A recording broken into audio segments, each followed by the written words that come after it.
Hello and welcome to another episode of Laying Down the Lore, a monthly podcast in which we aim to separate our ghouls from our goblins, our snotlings from our skaven storm fiends, and our bloodthirsters from our bloodletters, and generally ask, what is up with this Warhammer stuff? My name is Ben Crone Barber and I know fuck all about Warhammer. With me is my co-host Christopher Crallan Allen. Hello. Who also knows fuck all about Warhammer. 'Tis true. And my dear brother Darren. Hello. Who knows so much about Warhammer, it's a wonder he has time to do anything else. After gathering online to slay some vermin in the name of Sigmar, this dichotomy between our levels of understanding became clear, and this series is an attempt to address that ignorance. Good morning. Hello. Hello, everybody.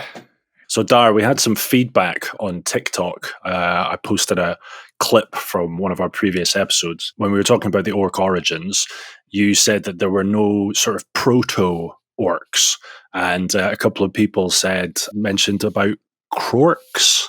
Yes, the Krork. Krork. Oh, it's one of the... What's that called? Palindrome.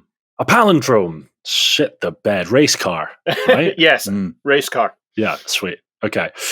So, yeah, are we fact-checking this? Are you wrong? Basically, that's what we want to know. Are you wrong? Have you fucked up?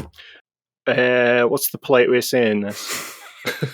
Yeah, they're slightly wrong because Krorks are 40k. Their kind of design and evolution was in 40k, not in Warhammer Fantasy. So it's the difference between orcs that end with a C and orcs that end with a K. Right. So K being 40k, Fantasy being regular Cs. And Age of Sigmar, right? Age of Sigmar is ORK, right? No. Age of Sigmar is Auric. Oh, I see. I thought that was right. Okay. Fuck, I was wrong, not you. But that's, I'm glad I'm sitting down because you're almost never wrong. You're a total bastard, you know that? Rarely right, but never in doubt. That's our Ben. I've always hated you. I'm convinced I'm adopted. Why so many different spellings of orc? They're the same greenskins, right, underneath? Largely, yes. I think it just comes from the natural kind of design over the 30-some years and change that Warhammer's been going. So it originally started, orcs were just from the Tolkien kind of idea. They were tortured elves, and the original orcs were a lot more spindly than the kind of football hooligan orcs that you see in fantasy now. When they went to bring them into 40k, they needed to kind of differentiate them. They were very originally, space orcs, spelt the same as the fantasy, in the same way that the Eldar were originally space elves. So they had to differentiate them, so they just changed the C to a K. But both of those are relatively generic terms, which are not, probably you can't really do a strong trademark on them, which Games Workshop is all about, because they love protecting their IP to the expense of all things, including their own profit margin. So when they blew up the old world and went into the Age of Sigmar, they had to create, well, they didn't have to. What they did was they created trademarkable names for all the races that they wanted to include. So all the races that appear in Tolkien pretty much appear in Age of Sigmar, but all the names are slightly changed. It's like spelling witch, this is a 40k thing, spelling witch, WYCH, that kind of idea. Wyche. If your only exposure is 40k and you hear orcs, you don't know if it's 40k orcs or fantasy orcs. So an understandable mistake to make. And I would also add to that, even more understandable when you take into account the fact that the video that we posted was just the clip that we were talking about with no reference to the fact that it was Warhammer Fantasy specifically. You would have to know that this is a Warhammer Fantasy podcast in order to know that that's what we were talking about. So in their defense, out of context, I can totally Are you telling me there's people that don't listen to our podcast? Kral is a crazy, crazy concept, right? Right. Oh my goodness. That's just wacky. All right. Okay. Well, their loss. Anyway. Do you remember when we set up this podcast, we said that we were going to try and be humble? I feel like we're veering away from that wildly. So, Kral, what happened last month? Yeah, last month. Give us one of your wacky recaps. So last month, it was all about the will and the wars of the Greenskin, the Greenskins. Fucking hell. You're right, Kral. No. How orcs were affected by external forces. We looked at one of the biggest and certainly one of the most devastating wars in Warhammer fantasy history, which swept through pretty much the whole of the Old World and the Empire. And Ben, which legendary goblin was it led by, please? Oh, Chris. I'll give you a clue. He ate... Oh, Grom the Punch. Grom the Punch. Yes! Good. The legend, the man, the myth. Sorry, the goblin, the myth. He was pretty much like Sigmar-like, wasn't he, in terms of Greenskin lore? So that ambitious goblin, he swept through the old world, the Empire, conquering and defeating many human and dwarves and even Greenskin settlements as well, and all the while absorbing more and more Greenskin tribes and clans, getting bigger and bigger and bigger, until his WoW was several million or something ridiculous. My notes are all over the place here. He basically ravaged the old world for shits and giggles, and then sailed away. His shaman, Old Blacktooth, started receiving visions. I'm saying this so that you repeat it, Chris. And sailed to Ulthuan, where he laid siege to the province of Ivris? Barry. The land of the unpronounceable. The land of the unpronounceable. The land of Barry. Are you taking notes on this, Chris? Because you now have to say this. I know. Killed the prince, strapped him to the front of his chariot, and then the prince's son drove around like a fucking G. Eltharion the Grim destroyed the Goblin Wa, and Grom disappeared. That's pretty much what I just said. I'm going to compare that to the notes that I've written. So after his conga line of Greenskins defeated the human and elven and dwarven settlements, they originally wanted to go to the flatlands or the lowlands or something to get stockpiles of ammos and loot, but then some magical wind blew them to the west. Yes. Oh, yeah. Something sail like away. It was Enya who blew them across the fucking sea. Oh, can you imagine getting blown by Enya? How relaxing would that be?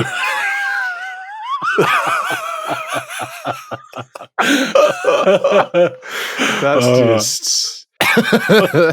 Is she able to carry that kind of long, kind of lilting when her mouth is full?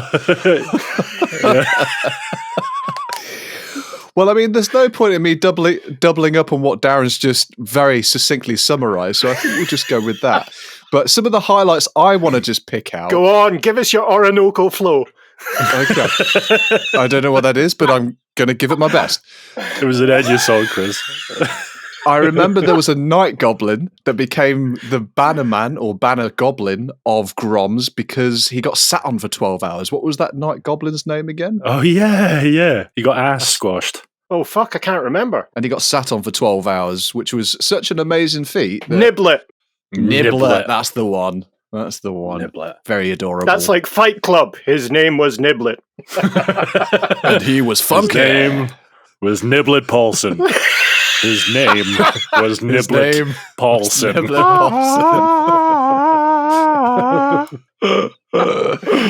I also remember a glorious dwarven bronze statue being defaced to the likeness of Grom as well, a la Cristiano Ronaldo crap statue.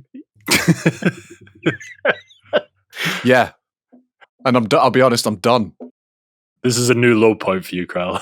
This is the jankiest. You have one job. So here we are. All right. So I mean, that was something painful. Is there anything that Kral missed there?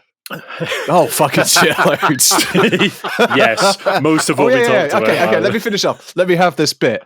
So, yeah, Azag the Slaughterer, which I think was one of Grom's generals, lieutenants, high-ranking orc anyway, he found a funky-looking hat that he put on his noggin. Oh, yeah. And as soon as he wore it, bam, he was besieged by voices and urgings and people compelling him to go south. Go south, bro. Go on. Go south. But apparently his will was strong enough to defy the crown. And were they attacking like an elf? Was Azag and his party of orcs attacking like an elf settlement or something? And then the elves recognized that funky looking hat straight away as Nagash's crown. That ain't no hat. Where'd you get that hat? Take that hat off. My largest concern at the minute is between the last record and this that you've had a stroke. Are you okay? I'm still in said stroke, and no. All right, so first of all, Azag and Grom, a couple of 100 years apart. Okay. So he was not his general, No. like Kral said. All right. Okay. I mean, the broad strokes are there. Okay. So what happened? Tilia and Estilia are brother and sister. Got it. So, yes, Grom did get caught by a magical wind and his fleet sent to the shores of... Sail away, sail away, sail away.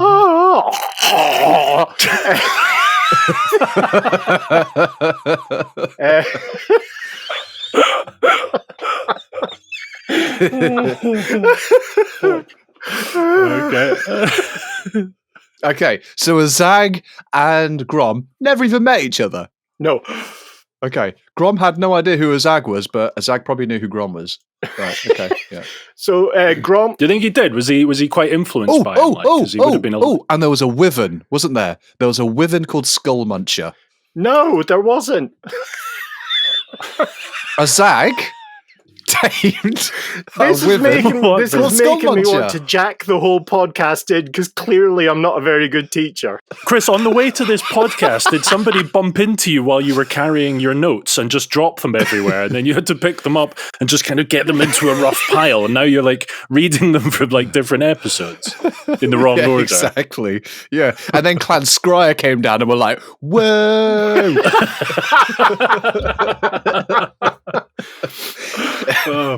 And then Clan Mulder came with a book of grudges, and oh fuck! Right. Interestingly, from what you're saying there, I can tell you that Enya's new album is called Skull Muncher. Sail away, sail away, sail away. Right, go on, Darren. Can you unpack and unravel all of that, please? Here we go. That's it. Stretch. Breathe. Grom ate troll guts, came very fat, constant regeneration, took over all the goblins that were near him, sat on a night goblin called Niblet survived. They charged up into the Empire, accompanied by hordes and hordes of Greenskins, ravaged the Empire both socially, economically, and sexually, got on rafts, headed towards the wastelands to conquer that area to get supplies. Mysterious wind came up, probably from the troll guts, and blew him across the sea to Ulthuan, where he laid siege to Tor Unpronounceable, and took the prince, nailed him to the front of the chariot, rode him to death, not in a good way. Vibrated to death. Prince's son on a not shit griffin flew down, destroyed the host, Grom disappears. While all that was happening, Grom's shaman was trying to destroy the Waystone network.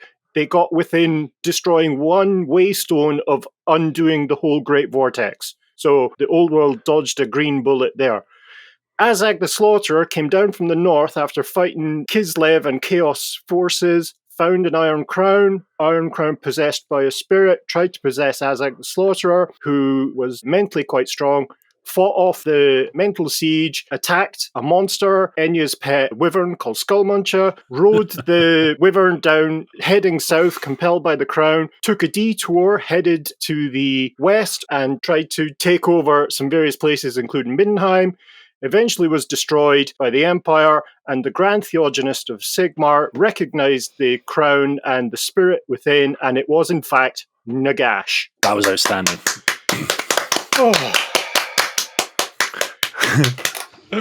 God, so that's basically what Kral said, right? I mean, I'm so tired now, I feel like I deserve a really kind of lilting, sonorous blowjob. Sail away, sail away. Coming right up.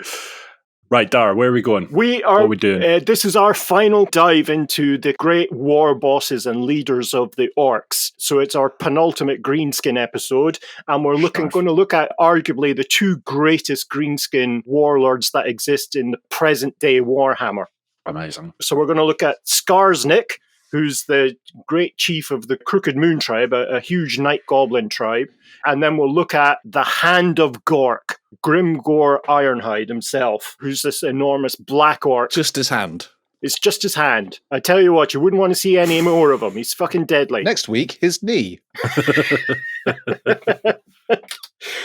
So really, what we'll start with is Skarsnik, who is the great night goblin chief. Like the king of all night goblins, really, even though there are other tribes that are not associated with him much. Now, this is an interesting tale because it flies in the face of how orc culture is codified normally within the Warhammer world. So you're looking at orcs really only being the story of orcs being reflected in their battles with other races. So that's where we've gotten all the kind of details to date. It's from other races. SKARSNIK is the exception to that, because when he was the newly minted warlord of Karak Eight Peaks, he captured a trading caravan that had a poet and playwright in it called Jeremiah von Bickenstadt. Amazing. And effectively what he did is he agreed to release him back into the world if he wrote down SKARSNIK's own story in his own words. So what we're about to go through is the life of a goblin, a greenskin, told by a greenskin. And it's the only kind of instance That's of that amazing. in the kind of Warhammer lore. So it's like Greenskin Gogglebox. Yeah, hopefully that'll go a long way to kind of changing your opinion on Warhammer Orcs, not 40k, Warhammer Fantasy. So it starts... So did he speak it in common? Yeah, he spoke it in Reichspell, which is common, yeah. Reichspell? Reichspell is the language of the Empire. Or Reichspiel. Oh, okay. I thought we said when we were talking about Skaven that they spoke common. Is that just another name for... Yeah, effectively, the language of the Empire is really what the common language of Warhammer Fantasy is.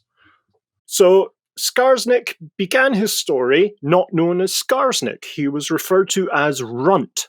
He was a goblin slave born from a mushroom drop. We've discussed that previously, how greenskins reproduce, and was a slave, as I say, that became known as Runt.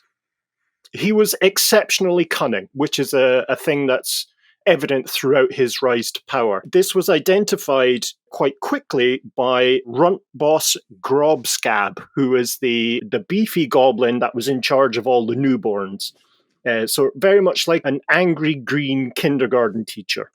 Who likes hitting people and smashing them with stick, shoving them in crevices. Like Arnie. Yeah, that kind of idea. In Kindergarten Cop, just less friendly, yeah. Did you say Kindergarten Cock? Because that's a very different movie. Nope. For the record, and for the sake of the courts, no. That's the XXX director's cut. No, Your Honour, I did not. My lawyers have asked me to answer this in a negative fashion. So he was given leadership over a small group of newborns, and he became what's referred to as Runt Git. Git being the greenskin version of good or worthy or capable. That it kind of encompasses that whole kind of concept, you know, like an official member of the tribe, as it were. So he ended up leading his own mini tribe of newborn goblins, and they're all like carriers and fetchers. They're the kind of the slaves within greenskin society. So when goblin is born, in quotes, when a goblin comes out of the ground, they're very much servants immediately and slaves immediately, and they have to earn their freedom in the eyes of the warbosses and societies. So as he was in charge of all of these goblins, he was able to get them to do all the work he should have been doing himself. And he used that spare time to explore the whole of Karak Eight Peaks, all the kind of back tunnels, the secret passages. So he became this runt boy leader and began currying favor both with the boss and the kind of head shaman of the Backstairs Boys, which is what the kind of overall tribe was referred to.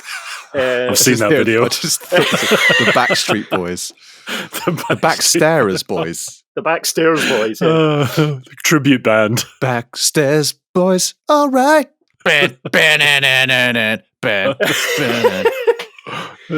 So, realizing that his best chance for elevation within Greenskin society is to curry favor with the various bosses, sub-bosses, but also to try and build up his own power base in terms of wealth and material amongst his own kind of burgeoning tribe, he came into contact with a prisoner of the Backstairs Boys, which was a Skaven called Screekit Yellowtooth. who was a commander within the Skaven forces of Clan Moors. And so freeing him, coming into an alliance, they began a kind of secret trade of weapons and money. So any kind of things like any warpstone found would be sent to the Skaven, and they'd send them weapons and arms and gold and whatever else they required. I like that. They had a secret little pact going on. Star-crossed lovers kind of helping one another out. Yeah. And so this secret trade made Runt incredibly wealthy. Incredibly wealthy. But unfortunately, as with all kinds of things, that when one goblin succeeds, another goblin becomes extremely jealous and shitty about it. And this other jealous, shitty Runt boy was called Snotruk. And both Snotruk and Runt had a very antagonistic relationship while they were developing their own separate power bases. Snotruk was in charge of not only his own kind of drop, which is the nursery style thing where all the mushrooms grow, but also all the squigs that were in there as well. And he just constantly mistreated all the squigs, beating them, punching them, probably rubbing them with sandpaper and squirting lemon juice on them, all this kind of stuff. And in one instance, the one that really kind of signified an escalation of their scheming against each other, Runt, who is the hero of our story, basically, I was about to say beat Snotruk off a squig, but you get the gist. He saved a squig from Snotruk's violence. This led Snotruk to betray the secret deal he had with the Skaven to just to interject, do the squigs have any level of sentience in that, like, they would remember that act of kindness? I think so. Would they then favour our hero over the other guy because the other guy was stopped kind of treating him badly? If you can imagine that a squig probably has the intelligence of a really, really angry drunk poodle. Right. Okay. So they would remember. It's why they have squig herders. Squig herders treat their squigs in general very well. So they're in charge of the squigs, and the squigs respond to them and respond to commands and noises and what have you. So yes, squigs are trainable through a kind of Pavlovian response. Right. Okay. So yes, betrayed by Snotruk, Runt is scheduled for execution. And as his execution is being carried out, a dwarf expeditionary force attacks the Backstair Boys' fortress, their tribal hold, which disrupts everything, and it's not really clear whether he dives into an underground river or is thrown into an underground river, but nonetheless Runt escapes. He escapes his fate as the dwarves attempt to take over the goblin position, because while all this is happening, the dwarves are trying to retake Karak Eight Peaks from both goblins, orcs, and I think at the time Skaven as well in the kind of lower levels. Where is this event happening? Where is Runt escaping from? Where was he about to be executed? Broadly, it's in the World's Edge Mountains, that long spine of mountains that comes down. There's an old dwarf fortress called Karak Eight Peaks, about halfway up the actual size of the thing. I know it well. Yeah. It was there. It was there. It was at It was Karak Eight Peaks. in there. So that's where he was born. That's where he rose to some level of power with his own tribe, all within the subterranean elements of that dwarven hold. So he's washed out. Effectively, the river he jumped into washes him out into the open air, and he makes it to the surface, and he's washed up on the shores, on the banks of a river. And, luck being luck, is instantly captured by a load of wolf boys. Now, these are wolf riders, goblin wolf rider tribes, nomadic tribes, which, interestingly enough, ride wolves. No way! No way! So he's captured by, this is possibly the greatest name so far, Great Grizzler Griff Makaki the Cunning. Fucking hell. We'll just call him Greg. Say that again? Great Grizzler Griff Makaki the Cunning. Wow. Yep, forgotten it already. Wonder what his brothers and sisters were called. Susan and Darby. The second. Darby. So we'll refer to him simply as Griff. Yeah, that'll do. So Griff sees huge potential in the kind of confidence and defiance of Runt, but he wants to see what he'll do. He wants to kind of size him up a bit more. So instead of killing him and eating him, which is largely what goblins will do, which is fair game. The most eaten food by goblin is goblin, or snotlings, or squigs. No, it's not. Oh, is it? Are they a bit cannibal, are they? In general, what happens is that orcs will eat goblins, goblins will eat smaller goblins and snotlings and squig, and everyone eats mushrooms to get high off their tits. Which is it. Wow. I had a thought recently was, do orcs have nipples? No. You know what I was thinking? Do orcs have genitalia at all, in all seriousness? Because they spore, right? I think they must have had originally, before the mushroom idea came in, as in they had originally in Warhammer, because you have half orcs up to the 3rd edition. And after 3rd edition, half orcs disappear. Although you were going to say like half orcs up to the waist. Up to the waist. Big green cock. So yes, green from the waist down. Green from the waist down, much like Enya. Anyway, back to the story. Enya way. You've interrupted my Orinoco flow. So Griff has an enormous prison wagon built and throws Runt in there with some other prisoners that they've taken, like humans and dwarves, that kind of thing. So he effectively spends the next few years in his wagon, never leaving, but he's learning Reichspiel, the common language, and Kazalid, the dwarf language, from the other prisoners. So eventually he becomes fluent in both the common tongue of the humans and of the dwarf language. So as I said, incredibly intelligent, incredibly cunning goblin. Eventually he decides, I don't want to stay in a fucking prison wagon anymore. So he stages a fight with a dwarf and strangles the little bearded twat to death. So Griff releases Skarsnik because not only does he realize that he can speak both human and dwarf tongues, but he's pretty handy in a fight, especially against like a muscly dwarf. And so releases him, and he pledges to become a spy for the Wolf Riders. So he spends the next few years... Despite the Wolf Riders imprisoning him for years in a cage. So... Oh, God, you know what? You've done right by me by letting me out of this cage after 3 years. I'm going to be your spy. I'm going to be your trustful spy assassin, dude. Okay. All right. Also, I'm sure there's more to it than that. Also, a small issue with him being a spy. Surely his abilities as a spy are quite limited by the fact that he's like a fucking 3-foot green being. Yeah, but he can't exactly like blend into Altdorf, can he? No, but he can hide in mountain passes, hide in dwarf tunnels, sneak out the way and listen because he can understand the languages and relay the plans and so forth. Cunning little green bastard. So saboteur type. Yeah, okay. Well, okay, I mean, you're not wrong. I suspect he becomes like a large bug as we would understand it in the spy community. Okay. Yep, that makes sense. Yeah. Hard to stick him in a lampshade, though. I mean, I'm never going to trust a Christmas tree again.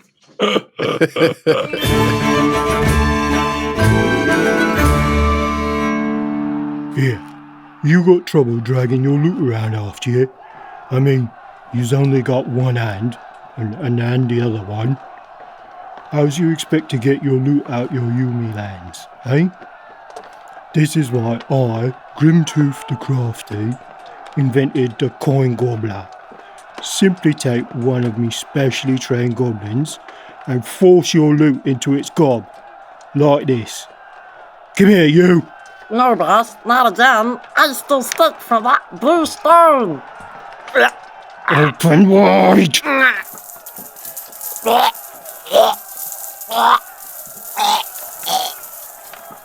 There. All done. And now your loot can follow you anywhere. Boss, I don't feel so well. That butt plug squig is hurting me. You touch that and I'll have you. Where was I? Oh yeah, coin gobblers. Keep your choppers in your hands, boys.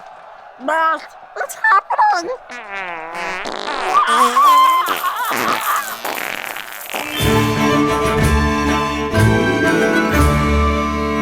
So while he's doing this, he's building a rapport. He's adding more value to the Wolf Riders. He's giving them good information. He's rising in esteem in Griff's eyes. But there's obviously a problem because he is answering directly to Griff, but there is a goblin who's second in command of the Wolf Riders, a guy called Gulbash, and really hates sharing any kind of power. He sees himself as the next leader of the Wolf Clan, of the Wolf Riders. And Gulbash is particularly cowardly and weedy, much like almost all other goblins, and is protected by this very kind of roided up goblin called Gur. Not to be confused with the Wind of Magic. Okay. So Skarsnik thinks, I have to get round this little green shite. And so what he does is he helps a lowly goblin boss called Krugler to challenge Gur in a kind of arena pit match, kind of gladiatorial combat. And through devious means, Krugler is able to kill Gur, which then leaves the kind of second in command of the Wolf Riders completely unprotected, kind of cowardly. What kind of devious means? Poison, name calling, kind of bullying through social media, that kind of idea. Right, okay. He trolled him. That would bring the best of us to our knees. Yeah. So effectively, Runt then becomes the second in command of the Wolf Riders, and while building power within that tribe, manages to eventually catch and kill Gulbash, the other second in command, and then tries to convince Griff to return back to Karak Eight Peaks so that they can take over the running of the Backstairs boys there. But Griff refuses, and so kind of committing to a larger vision, Runt slits his throat with a large kind of sickle-shaped sword, which will become one of his weapons of choice in the future. Nice. He takes over the Wolf Riders and heads to Karak Eight Peaks, and as he travels, he conquers all of the goblin tribes around him, and including some of this kind of smaller orc tribes as they go. So eventually they get to the gates of Karak Eight Peaks with a significant Greenskin army, and just lays about everything around there, just conquers as much of the surface around Karak Eight Peaks as possible. Karak Eight Peaks having been a refuge for any Greenskin. So any Greenskin who could make it to Karak Eight Peaks, the door was always open. They were able to get in, and space would be made for them. Of course, there'd be skirmishes and trying to get some increased resources and spaces for yourself, but it was a kind of safe haven for the Greenskins. When he arrives there, unfortunately, he sees that the gates are closed. And he realizes from talking with other Greenskins around, or I suppose interrogating, torturing other Greenskins around. Tromboning. Yeah, tromboning. Realizes that the whole of Karak Eight Peaks had recently changed ownership, and in fact had been taken over by the Skaven. Oh, shit. It's now a Starbucks. Starbucks.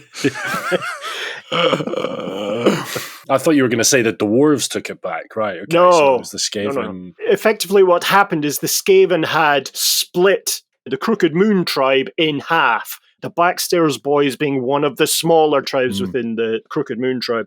And so they had come up from underneath and just kind of spiked up through the middle of the territory and were constantly expanding their column of influence, shall we say, so that they could eventually push the Greenskins that still remained within the mountain out, so it could be completely a Skaven hold. Mr. Chris. Question. So it was, Karak Eight Peaks was dominated by the Greenskins, and then the Skaven came up in between them and then slowly overtook them. This was not the same as the Battle of Karak Eight Peaks, which we heard about in the Skaven episode, where the dwarves were driven out by poisoning their water source. And things like this. This is a completely different era. This is hundreds of years later. Yeah. Right, okay. Was the water better now? Had the water cleared from the poison? Or is it still generally poisoned? I think it's still generally poisonous, but Greenskins in general prefer the liquid nutrition of cooked meat. And puddles. And puddles, yes.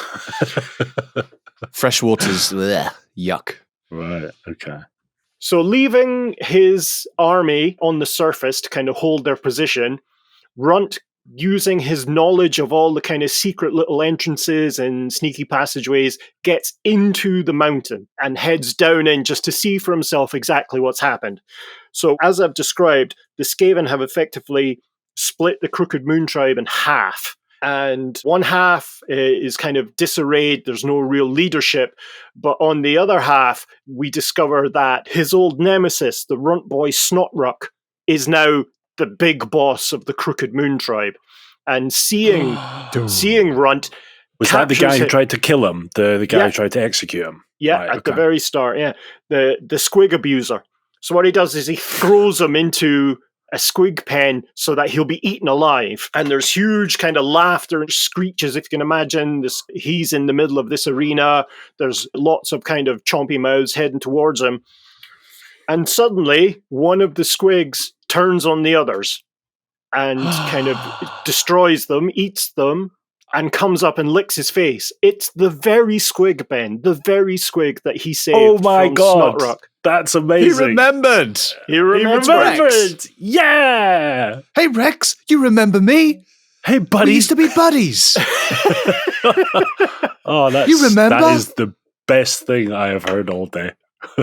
God, that's like a Disney film right there. So this is a huge squig. Is it a cave squig? It's a huge cave squig, which he names Gobbler because he grabs onto the squig, they leap out of the arena, and instantly attacks Snotruk, and Gobbler just chomps him down in 2 big bites. Brilliant. So he calls him Gobbler because he ate his enemy. Because he gobbled him. Yeah. He gobbled I him. get it. So with Snotruk dead, it's a piece of piss for our boy Runt to be able to come up with the kind of policies, the commitments and political manifestos to take over the Crooked Moon tribe, which he does in a matter of hours. He's in charge, large and in charge. Excellent. He comes up with a plan to rejoin both halves and also to try and retake the doorway, the main gateway, so that his army can get in. So hold on, he was the head of the Wolf Riders, right? Yeah. And then on his way to Karak Eight Peaks, he took over a load of other tribes. Did he have a name for that group before he met the Crooked Moon tribe? I've not come across a name for it. It probably did have one, I just haven't seen it. Because you mentioned at the start that he eventually is known as SKARSNIK of the Crooked Moon tribe. Yeah. Does he just decide, right, that's the name, I'm going for that brand, I want to incorporate everyone that I've gathered up together so far into that tribe? That eventually happens, but what happens at the minute is he's War Boss Runt. War Boss Runtkit Right. is his full kind of title. So Okay. he's in charge of the surviving members of the Crooked Moon tribe within the mountain. So Gotcha. using an enormous series of traps and ambushes, he not only brings the Skaven expansion to a halt, but actually starts to push them back. So they're constantly gaining ground. So you can imagine these tunnels are just echoing with shrieks and the clatter of battle and death throes of not only Skaven and goblins, but rat ogres, and the tunnels are being washed with wart fire. There'll be poisoned wind globadiers throwing stuff left, right, and center.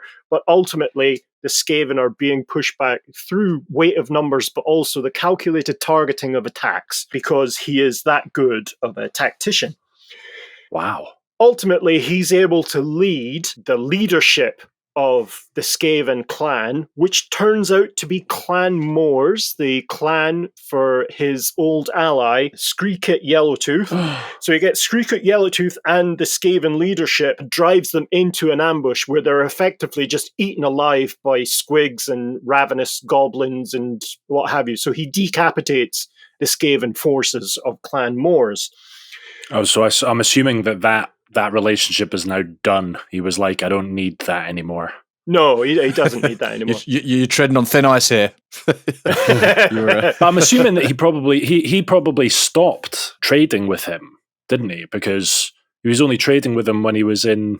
Well, he was going to be executed. So That's right. when he was thrown or jumped into the river, that was it. Any kind of contact he had with his old tribe. I mean, when he came back in, the first contact he had with his old tribe was he was going to be eaten alive by squigs. Right, okay. Yeah, so there's been They no didn't time for any of that. roll out the red carpet for him, did they? You know. No. Did he know that Yellow Balls was the head of that Skaven? Oh, yes, yeah, because it was Clan He did. Moors, so he knew he had a contact in Clan Moors, but he didn't realise that Yellowtooth had become the kind of overall warlord of Clan Moors. So his Right. old ally is now his, one of his most dedicated arch enemies, nemesis. and is the leader of the enemy army. So the relationship that they had, was that only known between them? Like, the Skaven under Yellow Balls, they wouldn't have been happy, surely, if that was public knowledge. I don't think it really mattered at that point. That was years ago anyway,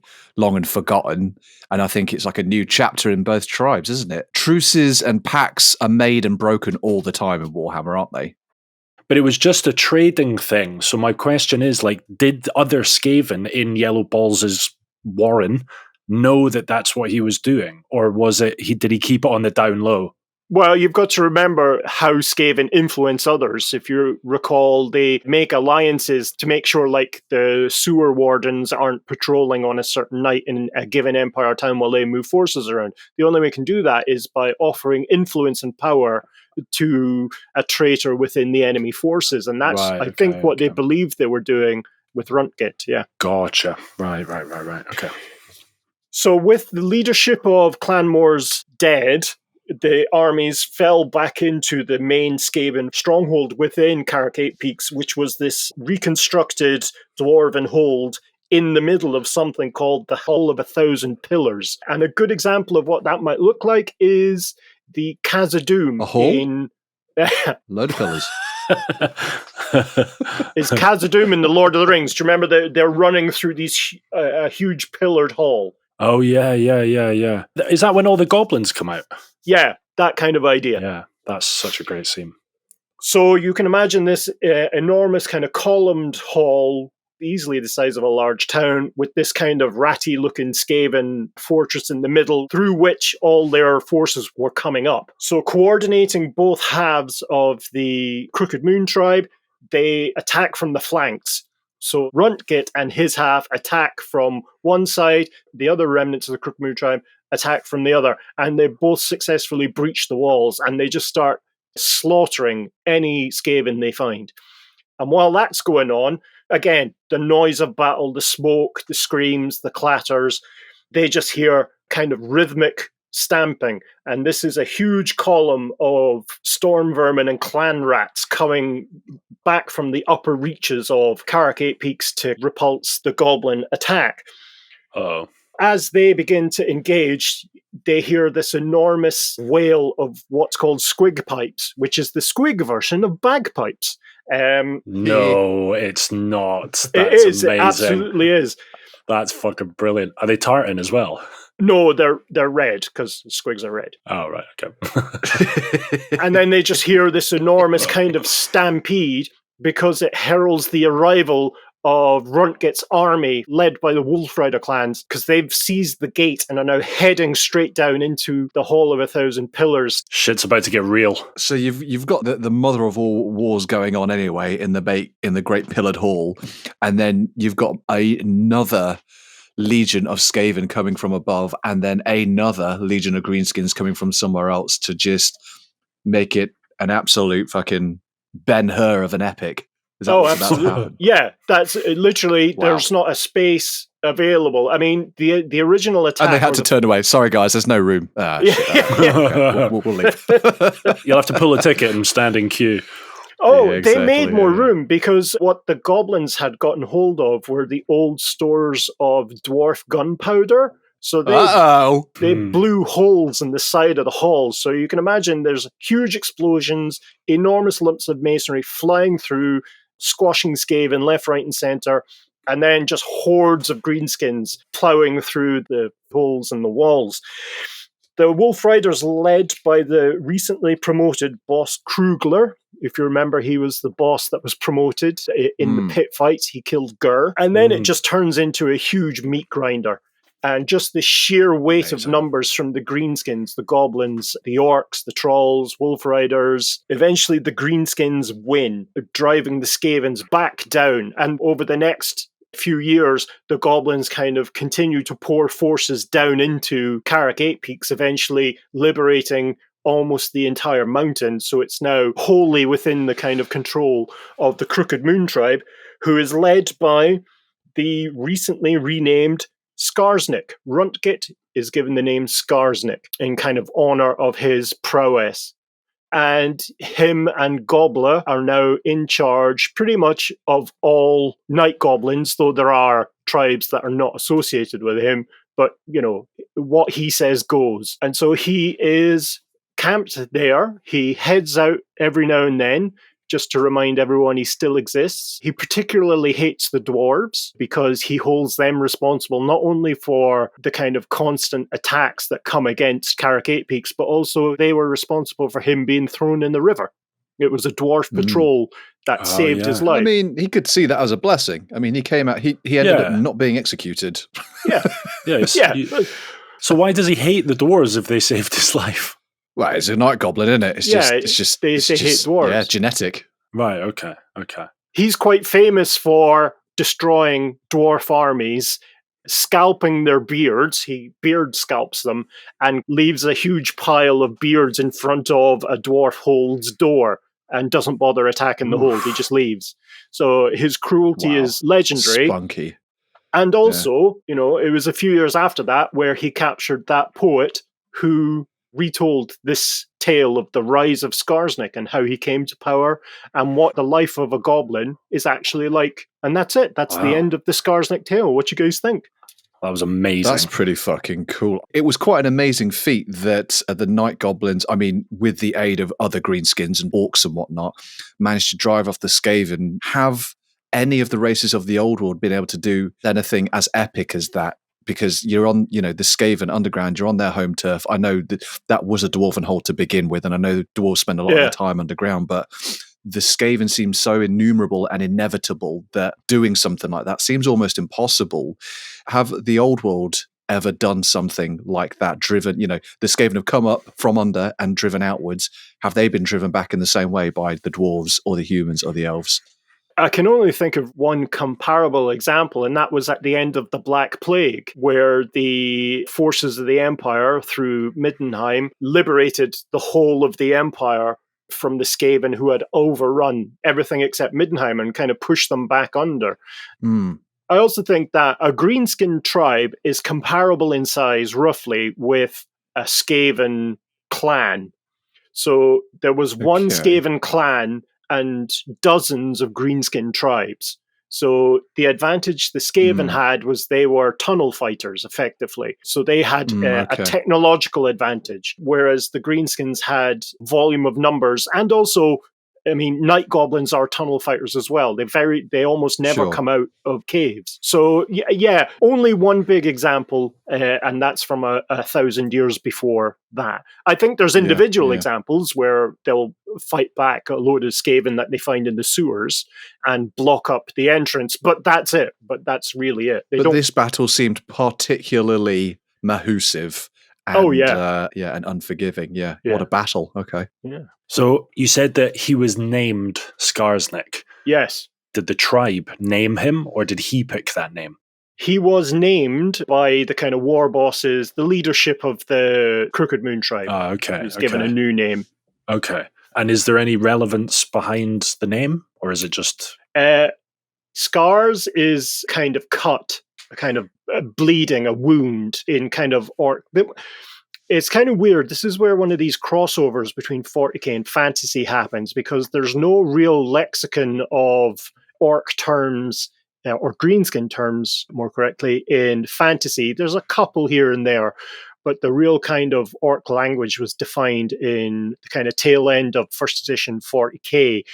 So SKARSNIK, scar is kind of a wound, a bloody wound, and snick is to cut, to kill, to assassinate.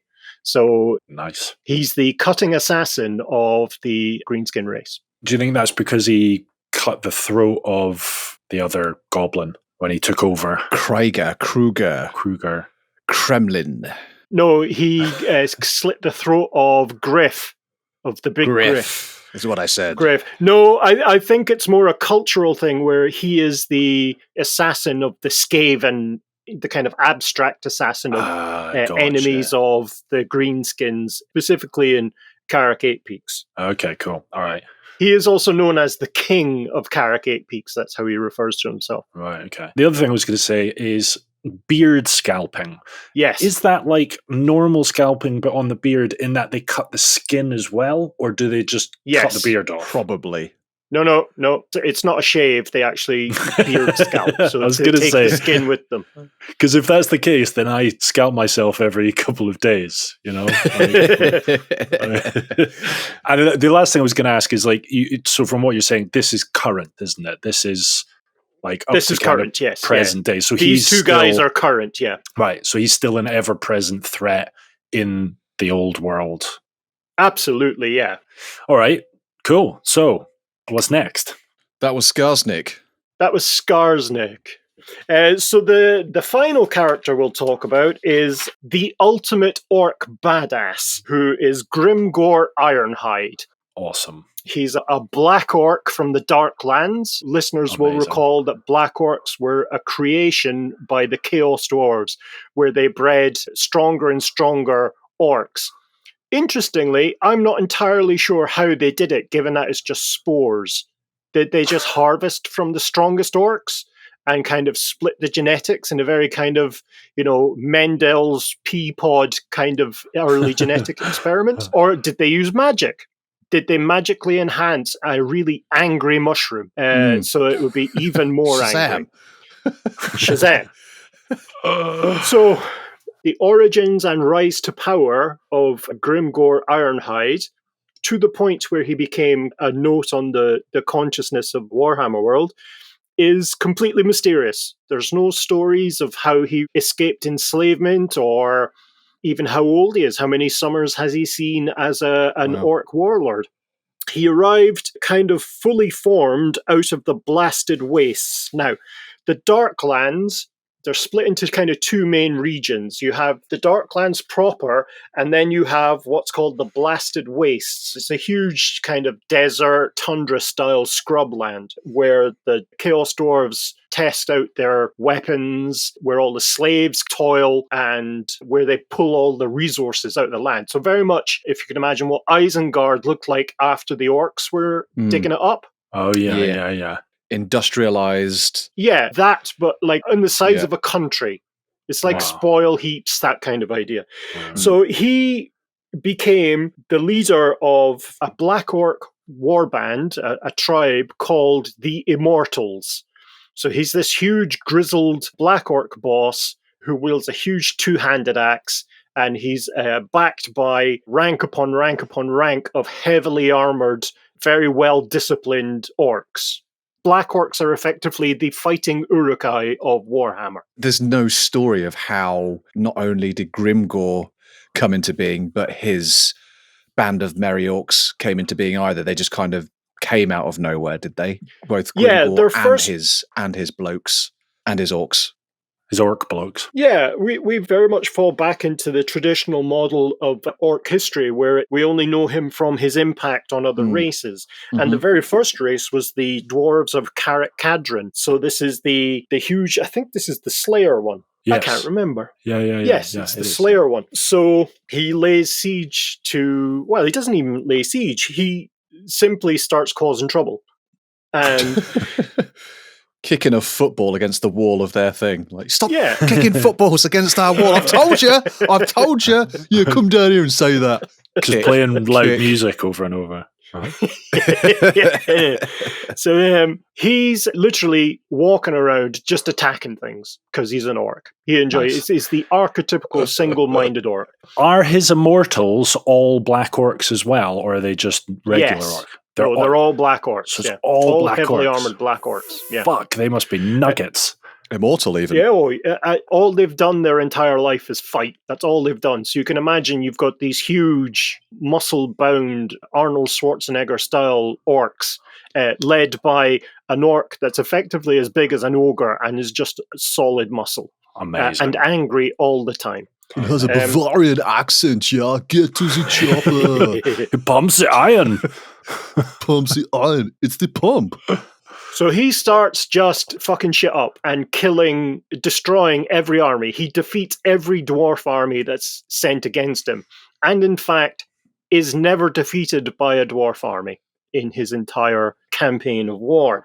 The survivors that do make it back speak of this unbelievable brutal carnage. It's pure greenskin savagery. There's no tactics, there's no kind of cunning, there's no Mork, the kind of cunningly brutal. He's just simply brutally cunning.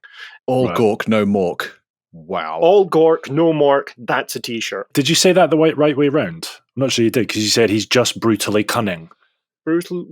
Cunningly brutal versus brutally cunning. Yes, no, I did say it the wrong way around. Yeah, I did say it the wrong way around. So he's cunningly brutal. Yeah. Yes. No. Yes. Yes. Yes. No. He's one of them. He's one of them. He's several of them all at once. Oh dear. Right, okay. But in all his campaigns, he never tries to capture a fortress or a hold or take up any kind of defensive position. All he does is defeat armies and keeps going. Amazing. So it's just a constant ball of aggro rolling around the top of the thingy mountains. Whee! So eventually, the dwarves of the World Edge Mountains in the kind of top corner, they eventually just give up trying to send out guys to fight him. Anytime he and his army arrives, they simply get into their hold and close the doors. They effectively hide. Wow. And cover their shame and cowardice by entering a new grudge in the Book of Grudges. So tiring of this warfare, Grimgor decides, right, we'll take the boys and we'll head over the mountains and we'll see what's there. So he crosses over the mountains and heads a little bit north and arrives in Kislev, which listeners will remember is Angry Poland. He defeats 3 armies in a row. Again, not bothering to stop, not bothering to take any kind of prisoners, not bothering to take slaves or... Just for sport. Just for sport. And it quickly becomes apparent that he's not interested in conquest, he's only interested in fighting. He doesn't leave garrison forces, nothing like that. He just wants to fight, literally wants to fight, doesn't care about an army that he has, doesn't care about any of that, other than it helps him get into bigger fights. All he wants to do is prove both to the gods and himself that he is the toughest motherfucker in Warhammer. Holy shit, this guy sounds fucking amazing. He's the orc poster boy. Oh yeah, he is absolutely the orc poster boy. It's quite intimidating as well, because there's no motive, there's no kind of... Yeah, there's no guile. There's no measurable intention other than fighting for the sake of fighting. Do you know what I mean? There's no extrinsic motivation. He's just doing it for the love of it. Yeah, absolutely. And this gets to a point where he marches on the actual capital city of Kislev itself, which is home not only to... And the Ice Queen says, hold on a minute, mate. What are you doing here? You're not welcome. Well, it almost exactly that's what happened. Have you read my notes? Catherine, the Ice Queen, so the kind of Polish Elsa from Frozen, she is the queen of Kislev, and she's also the most powerful ice mage in Warhammer. A queen that summons a blizzard and freezes enemies, and that bitch cold. I got in there first, you fucker. And so she summons an enormous blizzard, an enormous ice storm, which freezes the Greenskin army. You've got to imagine as well that orcs being orcs, he still has this core force of the Immortulz, but there are now hundreds of tribes associating with him, because while he may not be interested in treasure and loot and conquest, other war bosses are. So they're not guiding him because he's unguidable, but what they're doing is they're taking up the sloppy seconds, as it were. It's interesting that he's still referred to as a greenskin, when in fact he's not, is he? He's a black skin. No, his skin isn't black. Black orcs, they come from the dark lands. So it's just a namesake. They are not. Yeah. Right, so he's still green.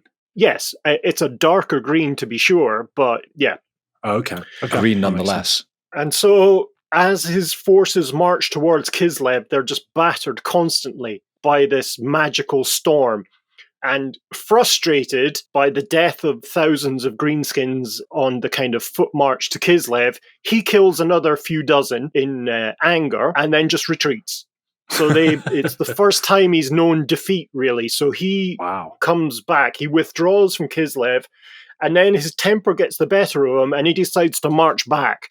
And instantly the storm comes back. So he loses more greenskins, more followers. Eventually, he just throws it all in as a bad lot and heads off. That reminds me of that Eddie Izzard thing where he's talking about the Germans trying to invade Russia during the war. And he's like, we've got a good plan, we've got a good plan. Oh, it's a bad plan, it's a bad plan, it's a bad plan, retreat. We've got a new plan, we've got a new plan, oh, it's the same plan, it's the same plan, it's the same plan. Well, you see, I don't think it's a good analogy because that implies that Grimgor had a plan, and he doesn't. Okay. So he heads off to take Karak Ungor, which is this dwarven hold in the World's Edge Mountains, east and south of the country of Kislev. He gets in, he starts throwing his axe around, takes his temper out because he's just enraged that he got beaten, that he was not even beaten, that he was unable to close with an enemy that was powerful enough to stop him. He really wants to fight. So he takes out not only the night goblin tribes that are within Karak Ungor, but also the Skaven clans that are there. So he takes on Clan Moors, famous from Karak Eight Peaks, but also Clan Moulder is there. And so he sets up a kind of fortress for himself and his Immortulz and the other orcs and goblins and trolls and what have you that are there. And really he becomes content for a while because he's found his endless war, his endless fight, because he spends his springs and summers above ground killing anything he can get his hands on or fighting anything he can get his hands on, ranging from Kislevites to Chaos Dwarves to Empire troops to Dwarves and other Orc and Goblin tribes. And then he spends the colder seasons underground fighting Skaven and Night Goblin and anything else he can get his hands on.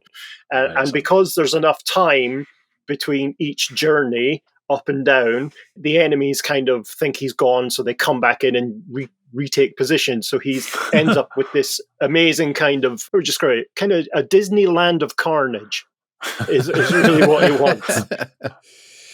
Is he also engaging with any chaos armies or anything? Because as I remember, Kislev were the last kind of humanoid bastion between the northern wastes, the chaos wastes up north, and then the old world. So did he inherently ever have a brush with any chaosness? Yes, but not yet. Okay, fine. In the time he spends underground, you can imagine he's marching through, he's gotten into the Skaven Under Empire and into the Dwarven Underway, so he's travelling great distances underground, marching up and down with his Immortulz and the rest of his forces, and eventually comes to the borders of the Hell Pit. Now, listeners will recall that is the stronghold of Clan Moulder in the north of the Old World, where all the beasts, all the rat ogres and abominations are grown and made. All the fleshy creations of Skavendom come out of there. And he comes to the notice of a very famous Skaven called Throt the Unclean, the three-armed horror, the pack master of Clan Moulder. I think we've mentioned him before, haven't we? We have mentioned him before, indeed, yeah. He was one of the very first Skaven characters ever created, Throt the Unclean. Right, one of the first Skaven models as well. He's armed with either a blade or a whip and one of the man-catchers. If you remember from Vermintide, it's the one that lifts you up. Oh my God, I totally remember that figure. We posted about him, haven't we, on our socials? No. I mean from when Darren used to teach me to paint when I was younger. I remember that figure. Yeah. Fuck. Wow. Sentimental attachment to Throt the Unclean, hey Ben. You get dewy-eyed when you see him. You like get verklempt. Like, Throt, my boy. I get a semi. Which is ironic, really, how anal you are about cleaning. I get a memory semi. Memory semi. A memory sem. Nice effort. 7 out of 10, man. 7 out of 10. I can't talk now. I've got a nostalgia boner.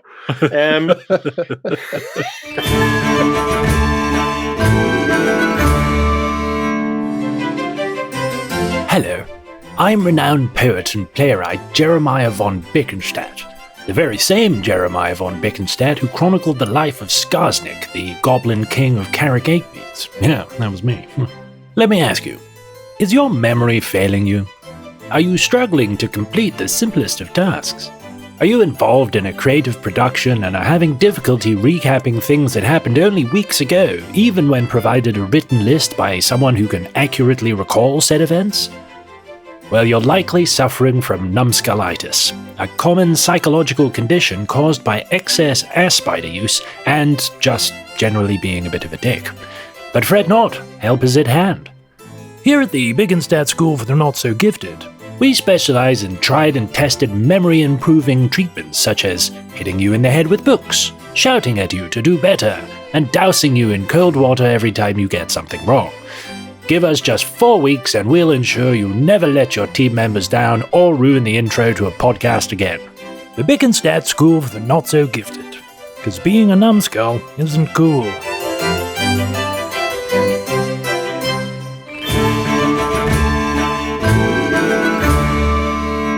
So Throt is absolutely fascinated by the fact that this orc even exists, because he's so powerful and so angry all the time that he wants to kind of experiment with them, because, you know, the pack masters are kind of biological mad scientists. So I think his aim is ultimately to be able to harvest some of the genetic material from Grimgor and try and unlock the secrets of the process that the Chaos Dwarves did to create the Black Orcs, but also to see if there's any kind of cross-pollination he can do to create, like, super angry Skaven, that kind of idea. Let me guess. He tried to take a swab from the inside of his cheek. Just open wide. This will well, be in a very roundabout way, he did. But what actually happened was he sent 36 rat ogres to fight him. Mano a 36 rat ogres. And Orco.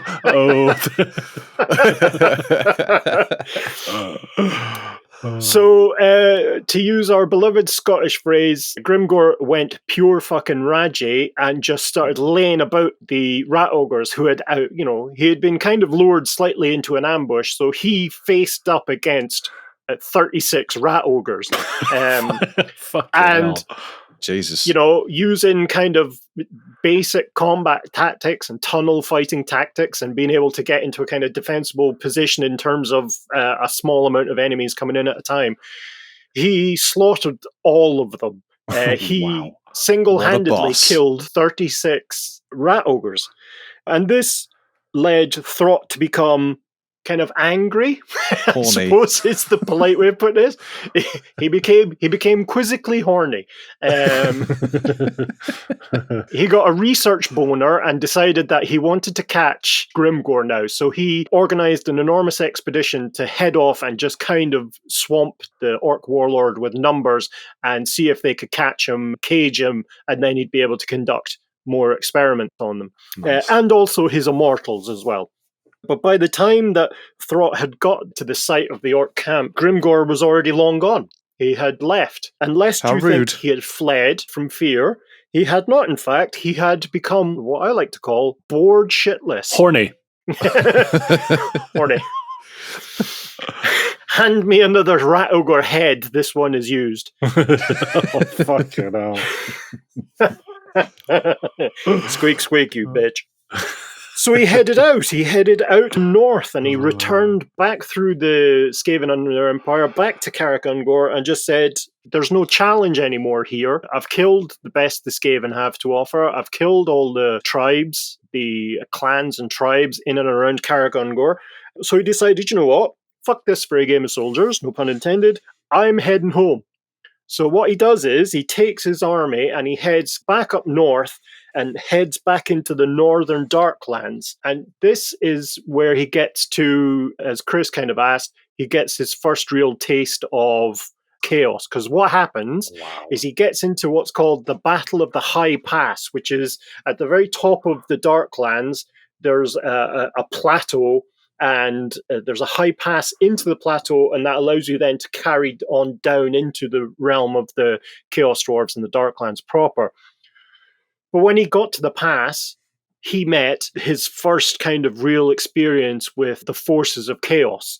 He met the prime lieutenant of the Ever-Chosen of Chaos, the kind of anointed chaos champion, Archon the Ever-Chosen, and met the lieutenant who's called Crom the Conqueror. Nice. who's a cracking miniature. He fights both with a shield and a sword, but in his hand that has the shield, he also has an axe. So he's kind of slice and dice fighter. I can just imagine him being quite clumsy in the middle of fight. Whoa, hold on. Let me just get my shit. Oh, my bloody axe is in the... Okay, right, go. Yep. Oh, no, wait. Sword. Oh, for fuck's sake. Can you just hold He's a that nightmare for making you a cup of tea. Do you know what I mean? Just fucking spill it. Just put something down. Jesus. Dude, like you fucking spilling the sugar with your axe. Just put the axe down. Like, what are you trying to prove? Like, also, this is Earl Grey, you shithead. Yeah, but you like pay attention when I'm telling you what I want instead of chopping. He sounds quite cumbersome. What I want you to picture is you've got this broad mountain pass across the World's Edge Mountains. Off to the east, you can see the Mountains of Morn and the land falling away in front of you. Behind you, you've got Kislev and the Northern Empire. So it's stunning. It really is a battle at the top of the world on this high mountain pass. On one side, you've got serried rank of Chaos Warriors, these huge 6 foot plus armored tanks of humanity dedicated to the Chaos Gods in all their glory. You'll have Chaos Marauders, the kind of angry Vikings of Warhammer. Would those first guys, would they look, do you remember in the opening sequence in Vermintide, the Skaven character who's dealing with the portal is talking to a Chaos Warrior, and he's like fucking huge and armored and like horned and whatnot. Is that the kind of, that's what you're talking about? If you can imagine hundreds upon hundreds of them lined up. Fucking hell. And on the other side, you've got equally large, equally armored forces of Grimgor. So you've got all these armored black orcs, you've got the orc biggins, goblins, the whole tribal capacity of Greenskins arrayed against the forces of chaos. And then there's just simply a mushing battle where the forces of chaos have never come across an enemy as violent and as angry as they themselves are. And Grimgor's forces have never come across humans who fight as well as they do. And over several days, they just push their line back and forward. There's constant bloodshed, constant screaming, the sound of armor being penetrated, and the, penetrated. Penetrated. Noblar. And the use of... I will not penetrate a Noblar. That sounds awful. Noblar. By Calvin Klein. Then there's the Greenskin mages, Greenskin shaman using their big and little Wa magic. You've got the magic of the Chaos Gods, Chaos Sorcerers, and it's a blasted hellscape. It's what you would think of as the worst elements of all fantasy wars happening in one mountain pass. And eventually, the orcs are defeated. Wow. The meat grinder eventually grinds up so many orcs that Grimgor has to retreat. And once again, he is absolutely enraged by this. And he then has to kind of work out who he is and what he's doing. And he needs to redeem himself because he perhaps feels he's no longer the chosen champion of Gork, as Gork would see it. Sounds like an orc with an existential crisis. It really is. Well, it's just skimming stones on a lake, looking distant. Yeah, I don't want to wait for my life to be over. Just scanning Google for like local orc therapists. Like I need to dive deep into this. Right? Just writing in his journal. Cats in the cradle and a silver spoon. Oh fuck. So he literally marches back down into the Empire and spends then literal years, trying to reclaim his title as the greatest warlord that has ever lived in the whole of Warhammer. And again, there's no siege tactics. He's just seeking the greatest enemies so that he can fight, so that he can win. And one of the very first things he does is reduce the size of his army. And he does that by slaughtering every single goblin in their army, so that there's only orcs and snotlings left. And the snotlings are the runtiest, the smallest of all greenskins, and they're used to fetch and carry. So you then have Grimgor you have his core group of Immortulz that are still with him, and then you have what come to be known as the Ard Boys, which is hard boys without the H. Clever. Those are all the orcs that stuck with him for the entire time. So these orcs have fought every race that exists within Warhammer, within the old world and the kind of surrounding countries. And so they know what they're doing, and they're able to just absolutely butcher everything. So he retreats back into Kislev, goes back down to Karak Ungor, kind of reestablishes himself, and then marches on Kislev. And as he marches on Kislev, he's bringing this enormous statue called the Effigy of Gork, which is this, effectively, if you can imagine Stonehenge all packed together in the shape of an orc. And that's been dragged forward to kind of catch the attention of Gork himself, so that Gork is able to see his chosen warlord is back at it. And Gork's just got his head in his hands going, oh my God. This orc does not represent me. You're trying too hard. So he slaughters everything that comes to meet him. He feels he's back on his winning streak. He decimates the country of Kislev and heads back down into the Empire. And so you can imagine tens of thousands of orcs pouring down out of their various layers from the World's Edge Mountains, kind of washing down to join Grimgor's Waa. He himself carries on, destroying everything he can. He ultimately comes to Middenheim, which is where Archaon, that was the name I was trying to remember, Archaon, who is the Ever-Chosen, realizing that Archaon, the kind of ultimate Chaos champion, intends to storm the city. So he decides that he and his boys need to get in the action too, so that he can destroy or kill or beat the leader of the Chaos forces that stopped him in his tracks at the Battle of High Pass. So if he can beat the general, the overall general, the commander of the Chaos forces, then that kind of washes away the shame of being beaten by a second in command. When he gets there, he orders his guys to take as many human slaves as possible, and they begin constructing 2 enormous siege engines. These things just, vast, blot out the local environment when they're coming forward. And they're referred to as the gods or the gods. One is Gork, one is Mork. Nice, guys. And these are effectively massive wood and metal titans, as you would understand them from 40k. Enormous war machines, tens of stories high, in the shape of their orc gods. So they're pushed forward, and from the belly of the one that's called Gork is an enormous battering ram, and from the one that's Mork, it's just festooned with rock lobbers. So rock lobbers. Rock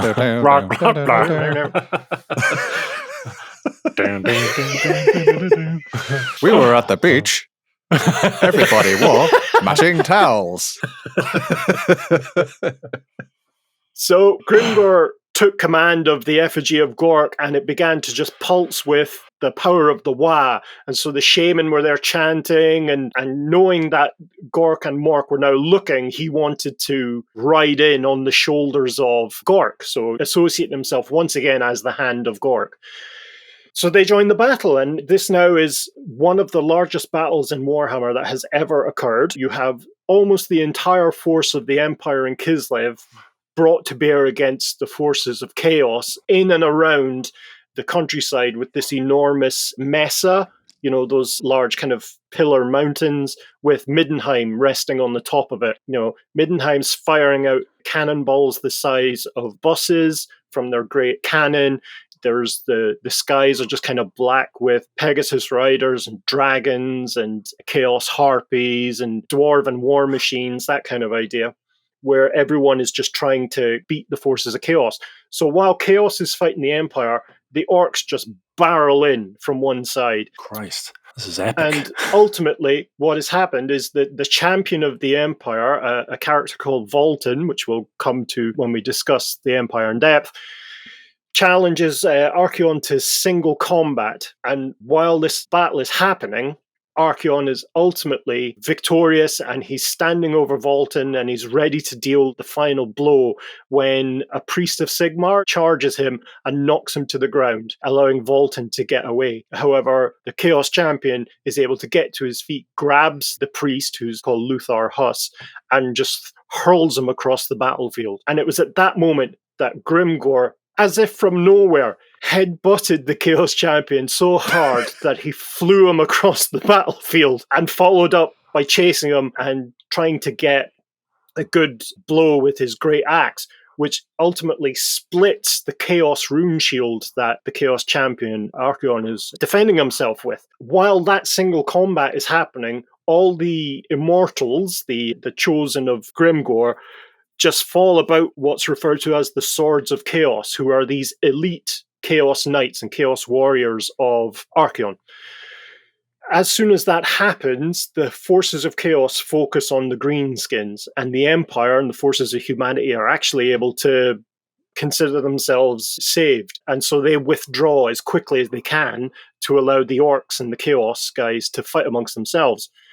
The single combat between Archaon and Grimgor is a thing of beauty because with the skill and benefit of the Chaos blessings that the champion has, he's incredibly quick with this enormous demon sword. He's constantly flicking his blade out towards any exposed area of Grimgor because just even one wound would more likely than not suck the soul right out of him and kill him. Wow.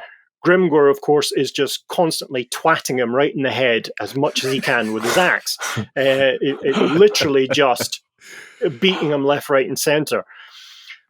It carries on for a little while, and ultimately, Grimgor manages to get a pair of blows to Archaon's face, who falls back, trips over, and Grimgor's on him. Just puts the blade of his axe right against his exposed throat and just stops and looks down at him. Kisses him? Disrobes. Just fingers him. You were amazing. You were amazing. Mark says hi. Is this hot? Are you feeling this? I feel like this is. Are you feeling this? Am I misreading the situation, or are you? Yeah. Are we doing this? Is this happening? Are you free next Wednesday?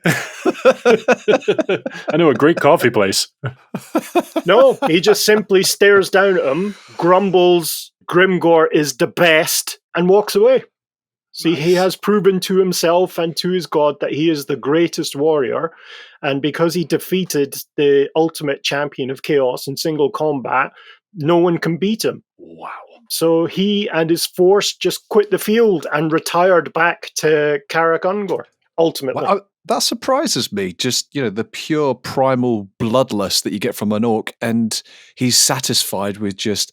He's on his ass, and I could kill him, and everyone knows that. Nonetheless, that seems a little merciful, a little... like how did he accept a submission over cutting off the guy's head? Well, he beat him. Oh. He didn't need to kill him. He beat him. That's the first ounce of honor and mercy that I've seen out of the Warhammer orcs. And considering how the guy is after nothing but a battle, a fight, for good sport and nothing more. I don't know. Yeah, I mean, it's kind of cool. Yeah. It's a very classy way to sign out. It is, yeah. Maybe because he wants this everlasting war, he would view it as a waste to kill such a worthy opponent. Because that opponent could go away and train for a couple of years, then come back and give him an even better fight. Do you know what I mean? Maybe he respected him that much. He was like, you know what? You're all right. This time next year, let's come back. Round 2. I'll be the defending champion. So after his victory over the forces of chaos, Grimgor kind of sulked off. He went back to his camp in the World's Edge Mountains, and then he started to fall into, as we described earlier, an existential crisis. He said he's now beaten everything, and he would never, ever again find a foe worthy of his attention. He had become belligerent amongst his own generals and killed everyone that looked at him, even a little bit unorky, and there was never a good challenge to be had. He destroyed opposing tribe and army that came to face him and his boys, and ultimately went on a kind of blood safari, hunting and killing as many large chaos monsters, fantasy monsters, as he could, but ultimately they really only were a distraction from his boredom, even though he was able to feed all of his forces from all the remains and carcasses of the monsters that he came across. His boredom ultimately was relieved when news came to him that a magic item had once again reemerged into the collective consciousness of the old world. And we have mentioned it before. It's a thing called the Nemesis Crown, or the Crown of Command, and it was the only instance of warpstone being used by dwarf runesmiths. Oh. And so if you place the crown on your head, effectively, you would become the world's greatest commander. Oh, yeah, I think I remember that. Yeah, he wanted that crown, really only because he didn't care if it gave him any additional powers or any influence or anything. He just knew that the greatest warriors in the world would want it. So if he had it, they would come and hunt him down and kill him. Nice. Or attempt to kill him. So he once again would be able to face the biggest and the best that existed. And really that's where Grimgor's story in the kind of current timeline comes to an end-ish, but if we stick there, pre-end times, that's where his story ends. He's barreling around the old world, picking fights with the good and the great of every single race he can. He does play a huge part in the end times, where he's encouraged by a savage orc shaman called Wurzag, the Great Green Prophet, who identifies him as what's called the True Git, this hand of Gork, this kind of great champion, while SKARSNIK is the champion of Mark, or possibly Gork as well, and tries to get them to unite in one great world-ending Waa. And so he begins assembling a Waa of the totality of Greenskin races. So he goes through like Morglum Neck Snapper, who's this great orc Greenskin warlord. He goes to the Hobgoblin Khans to try and get their wolf riders to come with him. And as the end times progresses, I think we discussed previously how the winds of magic became semi-sentient and then incarnated into an individual. He became the repository for the wind of Gur, of beasts. So many monsters and so many greenskins and trolls, ogres joined him that it became known as the Beast Waa. So it led to ultimately the ogres viewing him as the kind of living embodiment of the Great Maw, of this kind of violent being that eats, in quotes, eats or destroys everything that's put in front of him. Wow. So while going to conquer the ogres, he breaks through into Cathay, destroys as much of it as he can. He destroys the dragon fleets of Nippon, and then hearing that the forces of chaos are once again heading down to the Empire to try and end the world once and for all, which they do, he realizes that Archaon might be there. So he marches his entire army back to the old world to stand against Archaon one more time to try and prove that he's still the best, he's still the strongest, and he can defeat the mighty champion of chaos that he already defeated. And they do indeed cross paths one final time, where they're... Because it's kind of even at the minute, isn't it? He was beaten once, he beat him once, so now it's best of three. Well, he had been beaten once by one of Archaon's underlings, by his kind of lieutenant. Right, okay. But this time, Archaon had been empowered by all four gods evenly and in a much bigger fashion, because this was it. This was the final war for the planet. All in. Put it all on red. Go. So they met in single combat in the midst of a world-ending battle, and they charged each other 6 times. And on the 6th time, Archaon's demon sword split Grimgor's axe straight down the middle. And his luck, Grimgor's luck, had finally left him, and Archaon spun around, flicked out with his sword and took the Black Orc's head from his shoulder. And without sparing his lifeless body a second glance, just marched back into the war that ultimately ended the world. And that is the tale of Grimgor Ironhide, the greatest orc warlord that had ever existed. Fucking hell. And they lived happily ever after. That's beautiful, man. Wow, that was amazing. Blimey. Grimgor, he's my boy. So we kind of touched on the end times there. That's further in the timeline than we've ever gone. But I'm guessing that was necessary to kind of... It is a little bit, but it's just to bookend the story of Grimgor. And we will cover that in much more detail when we cover the end times. But I think it was good to give a little glance into 100%. how it all 100%. ended for Grimgor. Totally. I mean, we did that for the Skaven as well when we talked about, they dragged the Warpstone moon down and crashed it into Lustria. That was about the same time.